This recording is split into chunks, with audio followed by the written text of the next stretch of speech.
اعوذ باللہ من الشیطان الرجیم، بسم اللہ الرحمن الرحیم۔ میں ہوں غلام مرزا اور آپ دیکھ رہے ہیں میرا YouTube channel MH Islamic T V. کل کی ہماری جو ویڈیو ہم نے بنائی تھی، جب امام حسین کا سر شمر کے گھر میں گیا تو شمر کی مومنہ بیوی نے کیا ریئیکشن کیا اور شمر کو کیا کہا تھا، اور شمر نے اس کو شہید کر دیا تھا۔ آج کا ہمارا موضوع ہے کہ جب کربلا سے کوفہ ابن زیاد کے دربار میں امام حسین کا سر گیا تو امام حسین کے ساتھ ابن زیاد ملعون نے کیا کیا سلوک کیے۔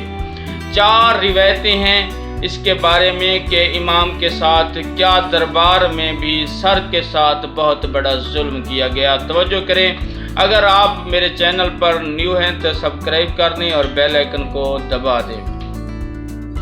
جب امام مظلوم کا سر ابن زیاد کے سامنے رکھا گیا تو وہ حرام زادہ بہت خوش ہوا اور اس کے ہاتھ میں ایک چھڑی تھی۔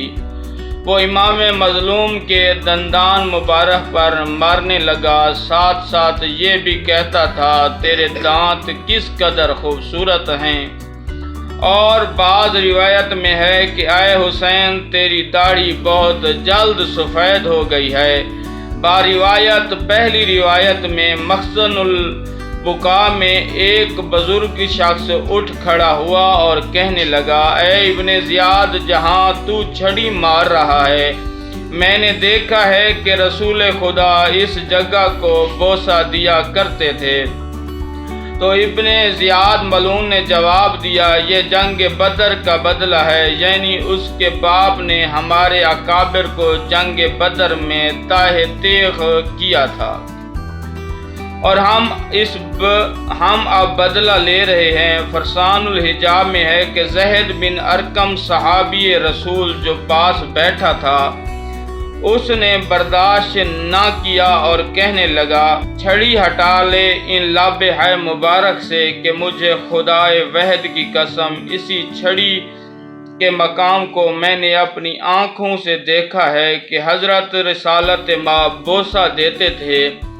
اور ایک روایت میں ہے کہ انہی ہونٹوں پر میں نے رسول کے لب ہے مبارک رکھے ہوئے اتنی مرتبہ دیکھے کہ شمار سے بہر ہے، اور بار بار ان کو چومتے تھے۔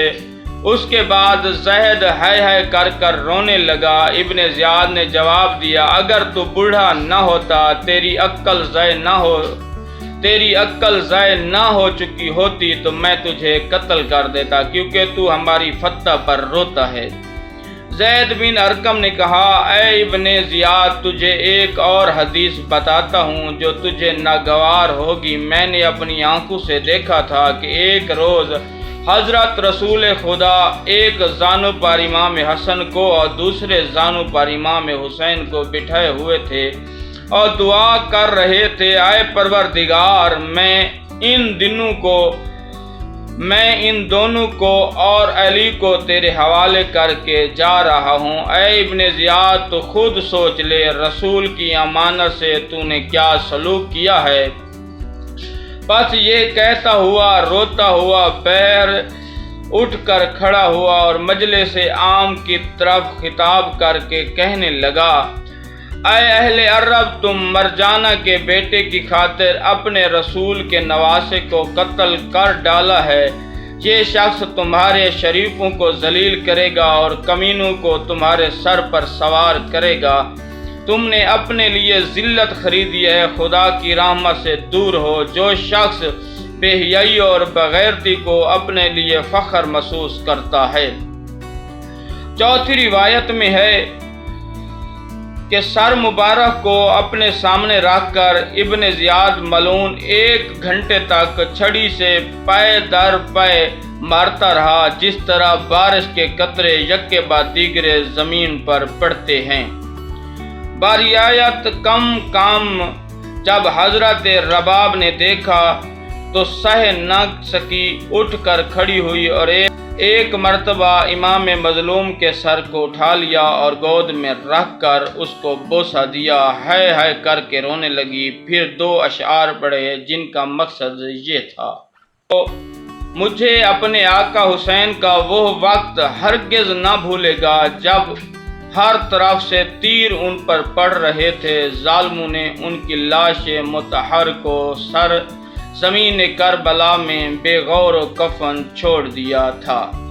مخزن البقاء میں اور روایت ہے، ہشام بن محمد کہتا ہے، میں دربار ابن زیاد میں موجود تھا جب امام مظلوم کا سر پیش ہوا۔ وہاں ایک کہینہ ملونہ بیٹھی تھی۔ اس نے کہا، ابن زیاد کو کھڑے ہو کر اس پر اپنا قدم رکھو، چونکہ اس بدنہاد نے اس عورت کی بات مان کر کھڑے ہو کر اپنا نجس قدم قرآن ناطق پر رکھا۔ زید بن ارقم سے کہنے لگا، کیا یہ خوب ہے؟ تو زید بن ارقم نے جواب دیا، خدا کی قسم میں نے اسی مقام پر رسول خدا کو اپنا منہ رکھتے دیکھا ہے جہاں تو نے اپنا قدم رکھا ہے۔ ملعون اس ابن زیاد پر بھی لعنت ہو، شمر پہ بھی لعنت ہو، خولی پر بھی لعنت ہو، جو امام حسین کے سر پر بھی بہت زیادہ ظلم کرتا رہا، اور پھر ایک ایک کا نام لے کر کہتا رہا کہ کہاں ہے تیرا اکبر، کہاں ہے تیرا غازی عباس، کہاں ہے تیرے دوست، کہاں ہے تیرے احباب، آج تجھے چھڑانے کو کوئی نہیں آتا۔ والسلام علیکم۔